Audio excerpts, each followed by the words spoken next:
And all my friends said, God, your life is so great, man. Look at you. Yet I was never more miserable in my entire life because I kept expecting, okay, I'm going to climb this mountain and then I'm going to feel good about myself. Then I'm going to climb the next mountain. I'm going to feel good about myself. And I never felt good about myself. None of that stuff made me feel good about myself. And in fact, I lost $80 million during the dot-com crash.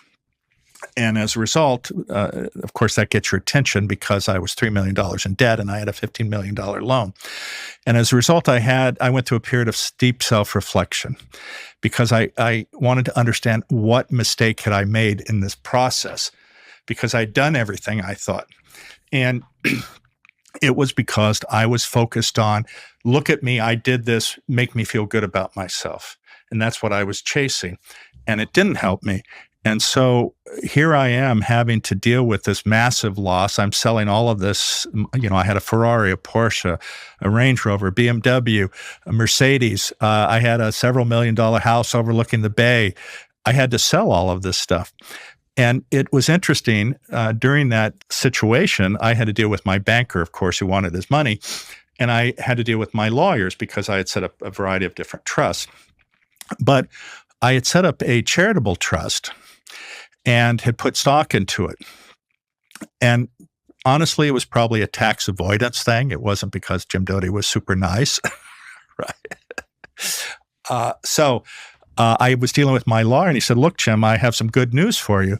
We actually never completed the paperwork for that trust, so you don't have to give any of that stock away. You can just keep it. And I went through this period of deep reflection about this. And at the end of the day, I told him to go ahead and give the stock away. Was it Google? No, but it was $30 million. But what that $30 million did was it changed everything. I set up health clinics around the world. I set up programs for adolescents who are affected by AIDS, HIV. I set up programs for the disabled. I funded research. I set up endowed chairs. And in some ways, though, it was an interesting trajectory because I went truly from rags to riches, literally, to rags again in terms of the spiritual. Mm-hmm. Okay. What I was doing was not soothing my soul.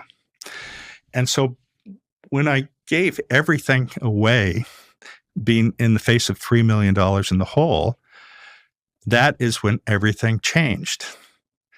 This is where I started the center at Stanford that studies compassion. I met His Holiness, the Dalai Lama. I developed these relationships with all of these spiritual and religious leaders, which has been incredibly, incredibly impactful in my life.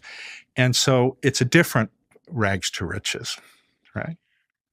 There are so many aspects of that story I want to unpack because I've been in many moments of my life where I had nothing and was on the verge of losing everything that I cared about. But if I had heard somebody talking about Porsches and this and that and the other thing, and then you lose it all, and then you have a spiritual awakening, I would still, as I'm listening, go, that's nice for you. But I am having trouble putting groceries on the table, and I still would love a Porsche.